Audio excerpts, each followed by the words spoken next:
commercial break. That was awesome. We are here tonight with our last guest, and I'm so excited to have her on here. And it was so I just follow her everywhere.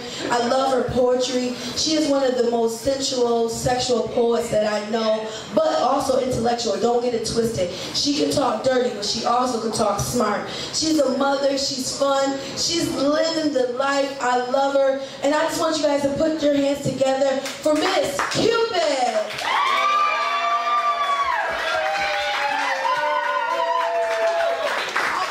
Darling, yes, have a seat, please. Miss Rock Bottom herself. Yes, slam poetry champions. So this is so exciting. I'm so excited to have you here on the show and talk to the audience and let everybody know what you do, because we don't ever get to talk to you. We just get to hear you do your poetry, and I want people to know that you're not just an expert at poetry, but me and you talked about you're an expert at sucking dick, and I like that. I'm telling you. So trust me, we'll get there, but we'll talk about your daughter first. Was that weird? I don't know. Was that weird? No, okay. She's so beautiful. She's a beautiful young lady. You're a mother and a powerful black woman, and you would slam poetry.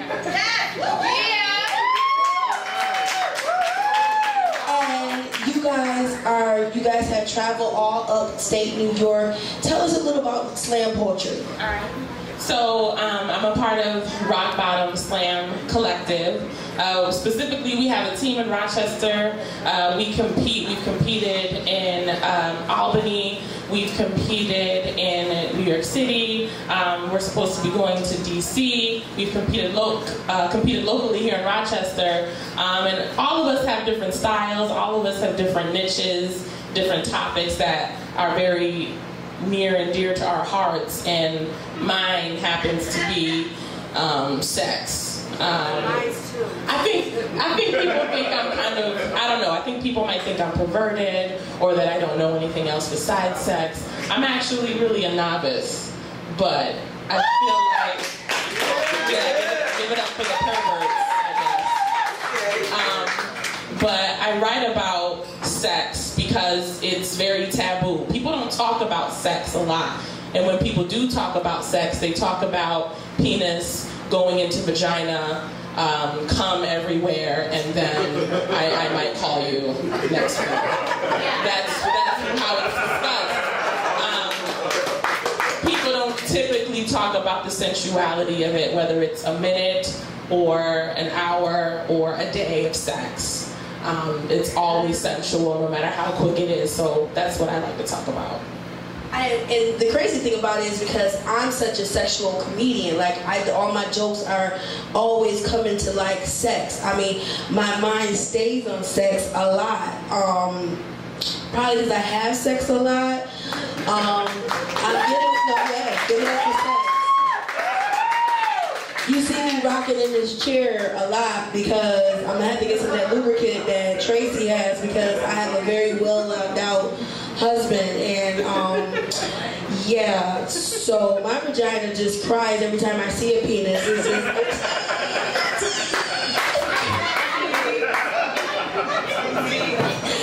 I'm gonna divorce him. Have you ever divorced someone because their penis is too big and you're just looking for a small penis? I'm gonna join the swingers club for a smaller penis. That's what the hell I'm coming to the swingers club for. I hope he allows me to come. That's all I'm saying. I'm just going for a smaller penis.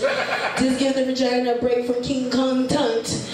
Every time it comes out, it's have African music. It's like, scary. It's like shh.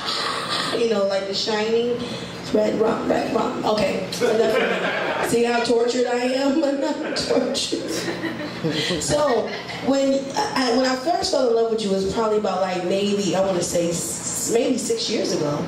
6 years ago when we first met, and I love the way you take control of the crowd. You have the girl next door face, but when you open your mouth, you you grab that crowd and you just grab their attention. And with me, I'm special. I have ADD. Yes. And girl, if you can't keep my attention from the moons, the stars, and how I don't understand a lot of poetry until you start talking about dick and penis, then you got my attention. I'm serious. Come on, can we get a clown for that?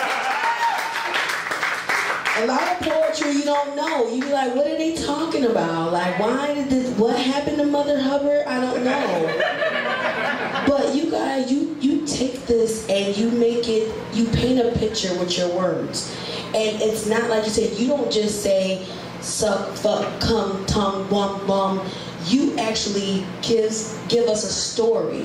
And that's what makes you so unique. Yes, it's clever, it's dirty, but it's a story.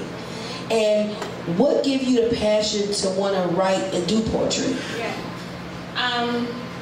So every time you have sex with someone, you're telling a story. Whether it's about how your day was or how you feel about them, it's a form of communication. And that's what poetry is. When I get on stage, you know, when you're having sex, that's when you're closest to God, believe it or not. Whether who you're having sex with is the right person or not. That's when you're closest to God, because you are in a spiritual realm. You are sharing your spirit with someone. And when I get on stage, it's the same way. The way I try to command a crowd is the way I try to command my man. You know, that's what it's all about. It's about mirroring what you do in the bedroom and bringing that on stage. And I think the bedroom is such a sacred place. You know, I think whether you're on stage doing a poem, whether you're knitting a sweater, whether you're at work on the phone, flipping burgers, dropping the fries, whatever the fuck you do, sex should always be a part of that, because I think we've been taught that sex is something that we should be ashamed of, when it's the very essence and reason of why we exist and why we're here. So it should be celebrated. Girl, you is deep.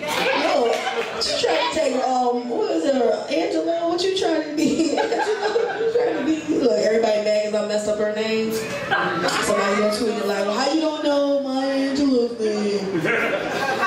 Girl, you deep. You're gonna be like a phenomenal woman. Too early? Alright. Look, everybody all sensitive, they crying and shit. Calm down, it's okay. She lived to be 200 years old. Let that lady go to heaven. Shit.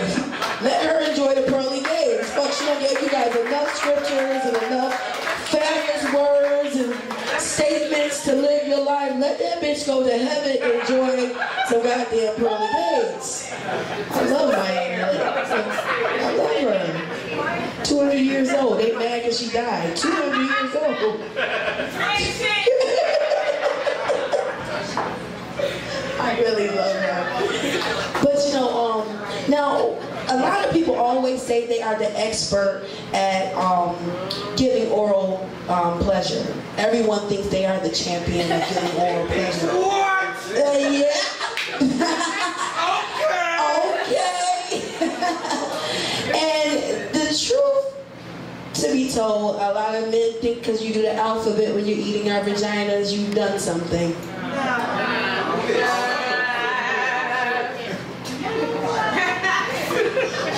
I'll wait.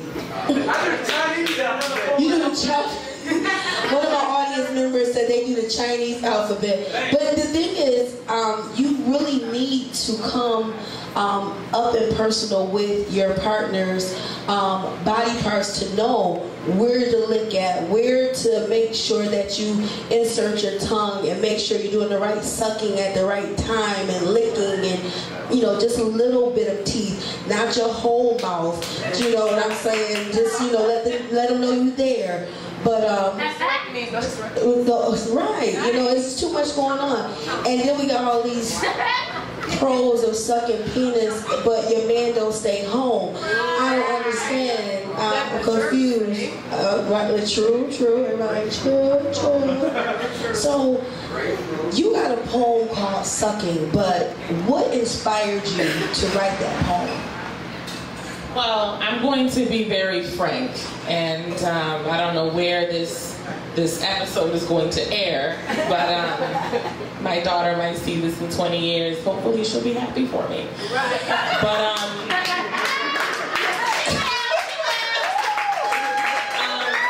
okay, yeah. We got a lot of frowns. Fuck you. You bitches was little girls too at one time, and now you sucking dick. Don't do that. Don't do that to that little girl.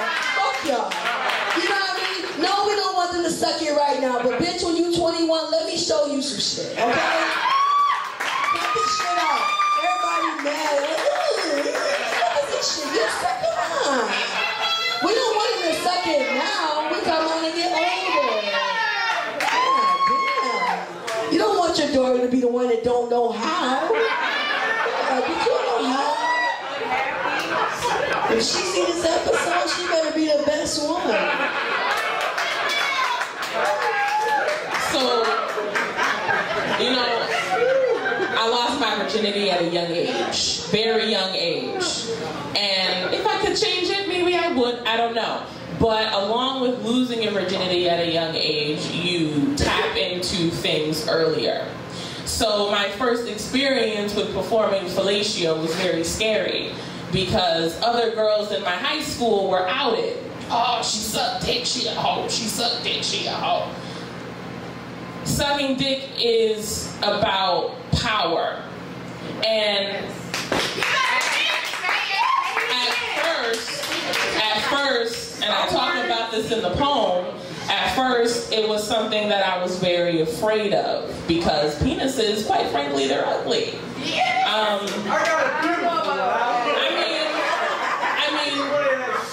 Think about a girl who hasn't ever really seen a penis like that up close in your face like that. See, the fire ambulance knows too. That's how my penis be. Wow. This shit is beautiful. Well, now I think penises are beautiful. Whatever size, color, discoloration, beauty marks, whatever. As long as it's clean and it doesn't smell, it's good. But it's about power. And the first time that I performed fellatio on a young man, I realized that it wasn't him having the power, it was me. Even though I was the one that was lower, I was the one on, I guess, my knees or however the hell it happened. The reaction that came from him, no pun intended, whatever, was amazing. And realizing as women that you have that power is a very, I don't know, freeing thing.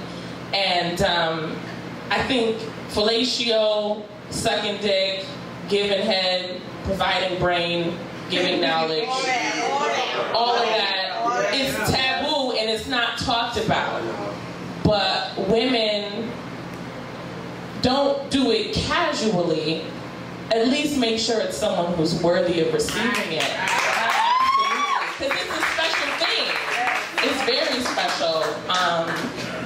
But make sure he's also reciprocating that. Because if he's not, then he just needs to be kicked to the curb. Because it's just not freaking fair. And like we said earlier, if this crowd has already made it said, if you're not sucking or licking, we're not messing with you. So they already done cast those people out. But when you say the power, and men, I know a lot of men is probably like quiet, sit back like, yeah, you don't want to admit that it's power, but the truth of the matter is once that mouth gets on your penis, you become more like, you know what I'm saying, goo goo gaga, and you go somewhere else, more like Bahamas, Jamaica. You're not even there with us as we're sucking your penis. You have left us. Now you're at an out-of-body experience. So yes, now we are sucking the life out of you, and especially when you get ready to inject, hold on, wait till you get to inject, you be able to, you know, release yourself, you begin to get weak. Because that is, your knees buckle, don't, come on. We all grown niggas, don't do that. It's real, because once you release yourself, you're tired. You're tired. It's a lot of energy that has been pulled out of you. That's what any come. That's what woman, if we bust, we're tired. That's why when we masturbate, we roll over and we go to sleep. So don't try to act like once we suck the life out of you, and it's pretty much you, probably some of y'all that's going, you probably got your dick sucked good. So, anyways, and if I still was giving out classes, which I'm off the market to do so, I would probably show you how that's done. That's why I get to do what I do when I do what I do. You know, but I want to end this on a crazy note. I want you to perform the poem that I heard when I first fell in love with you, and it's called Sucking, right? All right, so listen. After this commercial break, we're going to come back with Cupid, and she's going to perform her poem, Sucking, from rock bottom herself. She's here in the building, straight from Baltimore. Reason Records, formerly Prestige Records, you know what I'm saying? We still back on the corner, 761 Genesee Street.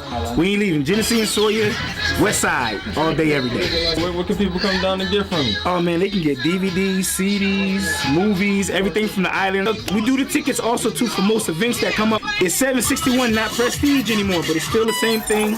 Same people, just with a little bit of changes, but you still get your tickets. So when you read the flyers, look for 761. Once you see that, you know that's Damo D and the crew. We right here. Shouts out to everybody.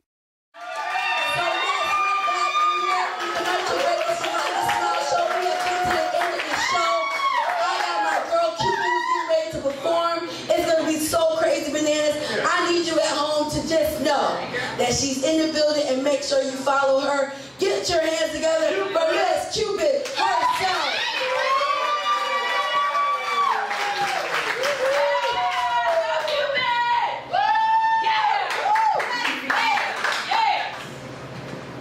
Sucking is a reflex we were all born with. It's a survival tool. I used to fall asleep sucking on a bottle pressed against the roof of my mouth. And when I was wailing as if I were dying, I would suck on a pacifier so I would stop crying. And I would suck on a popsicle on a hot summer's day, and that would soothe the hot heat away. And when I was trying to fly a kite, to my recollection, I would suck on my finger to determine the wind's direction.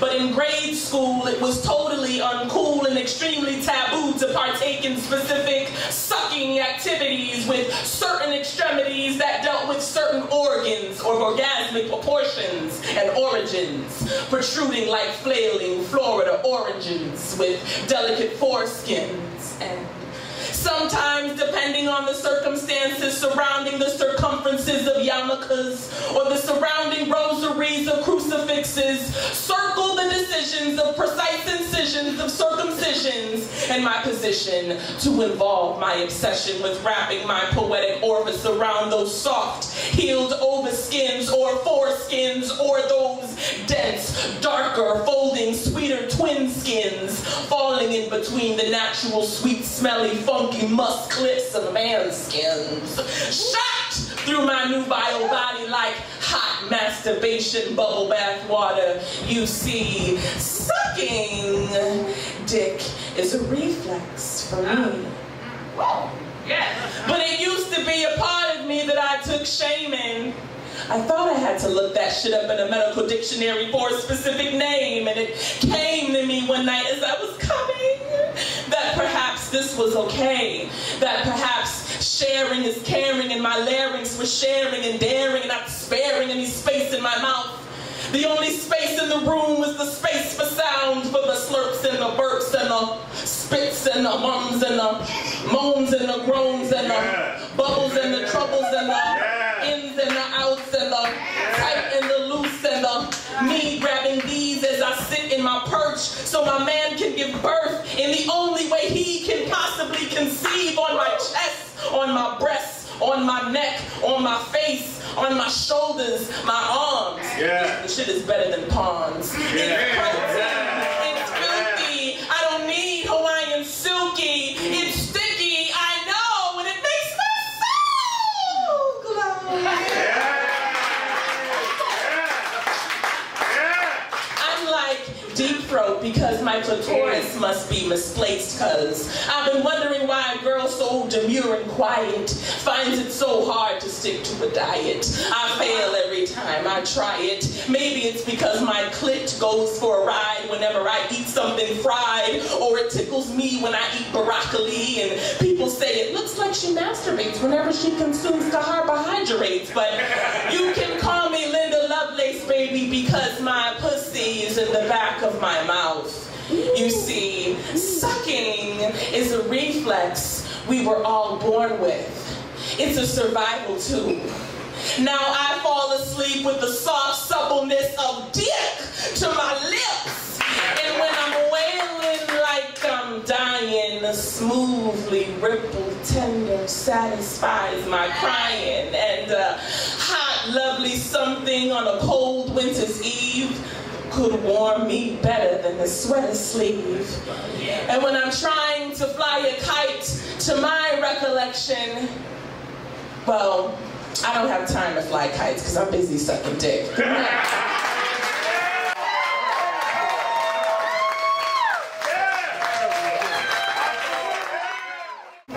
Wow, that was awesome. Give it up for Cupid one more time.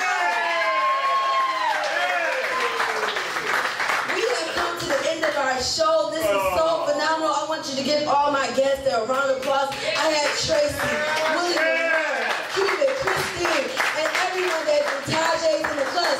The crazy Yolanda Smilez audience. Make some noise for yourself.